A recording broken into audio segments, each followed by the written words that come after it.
Hi Jill, how are you?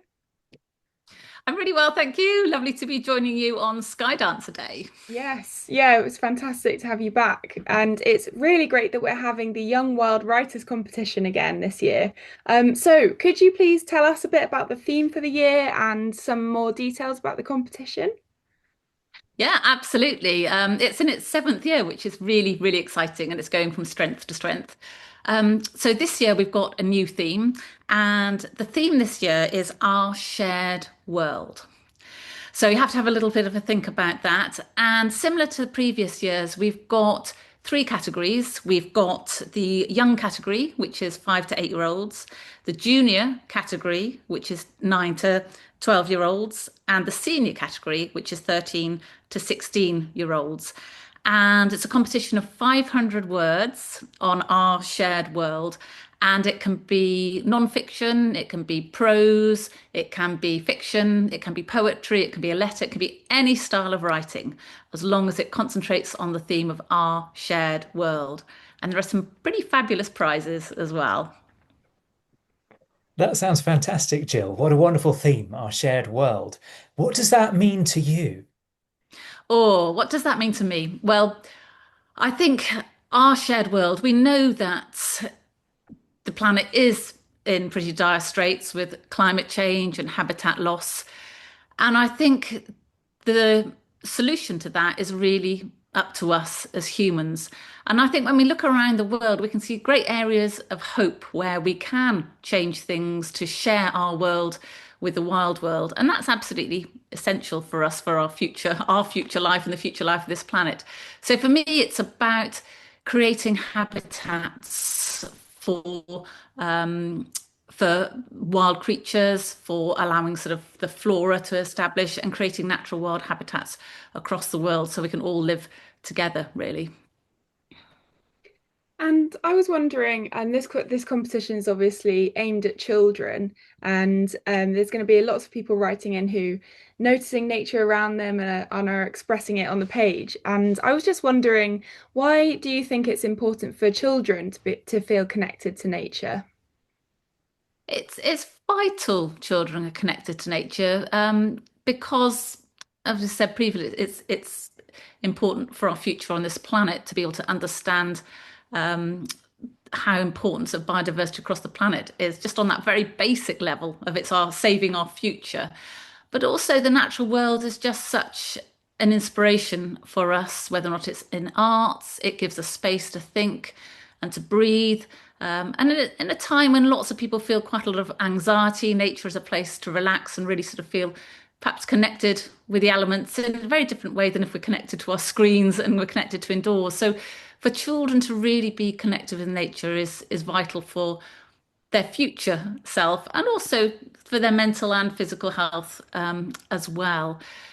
But on us, perhaps another aspect, it's really important for children to really appreciate what's in their own where they live in their own hometown, because I think it's very easy to see documentaries of perhaps lions and tigers and orangutans, but it's very easy to forget that we've got some incredible wildlife just on our back doorstep. So it's really important for children to sort of go out into your back garden, into your park, and just sort of see really what we've got around us and to be able to protect that in our own environment. Because if everyone can protect what's on their back doorstep, then that has a sort of patchwork effect where we can all help to protect habitats across towns and cities, across the countryside as well. That's so true. Yeah, that really resonates with me when I think back to my childhood. And I'd love to know about your early experiences. Were there some key connections with nature when you were a child that then shaped your future? I think definitely. I grew up in the city of Bath in a house which had is sort of very sort of ordinary house, but it had a very long garden because it was very steep, so no other houses could be built on there. And because it was steep, my parents couldn't mow the lawn; it was that steep, and so it became a really overgrown tangle of wildness. And that was sort of where I used to just go down and sort of explore sort of all the sort of mini beasts that were there, and lots of birds nested in those sort of brambles.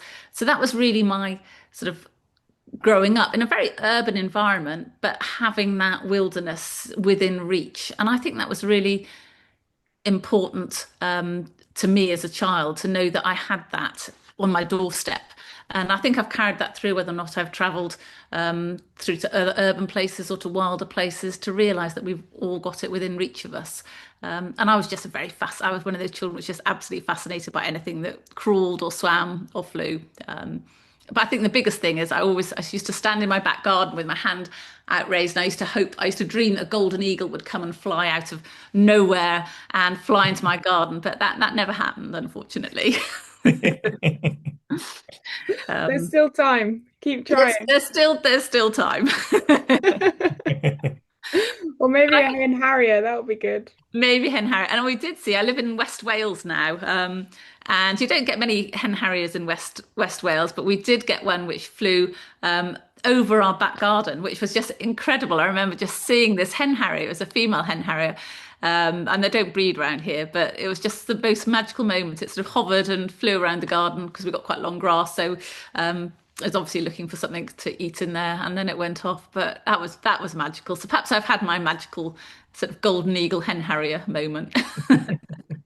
That sounds amazing. Yeah, that is really magical. And I feel like we've all been kind of inspired to enter the competition if we were the right age range.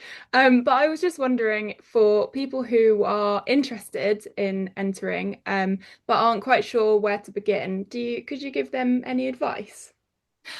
I think the important thing is to sort of write about something that really interests you. So it might be a wild animal that interests you, or a habitat. It can be on your own home turf, or it can be in any country across the world, but something that really interests you. And when you're thinking about writing, if you want to write about a character, really sort of try to get into the head of that character that you're writing about.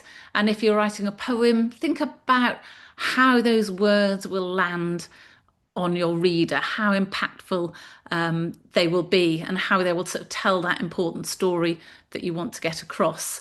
And because how I became involved in the Young Wild Writer competition was that I wrote a story which was Sky Dancer. So this is about the hen harrier and the illegal persecution of hen harriers and the burning of the uplands to try to support the grouse, which supports the grouse industry but decimates the wildlife. And when I was writing this story, I first of all thought, well, I really want to write about this bird, but I wanted to find a character characters to tell human characters to tell those stories. So for me, I used a boy to tell that story. But it could be you could write about a wild animal, you could write it from the animal's point of view. There's so many different ways you could approach that story. But make it authentic, and please don't use AI. I hope we can spot it if you do.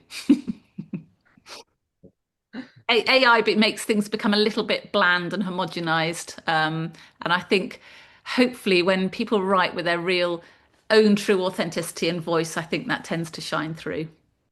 Thanks so much, Jill. The competition sounds fantastic. And for everybody keen to get involved, the deadline is midnight on the 26th of July.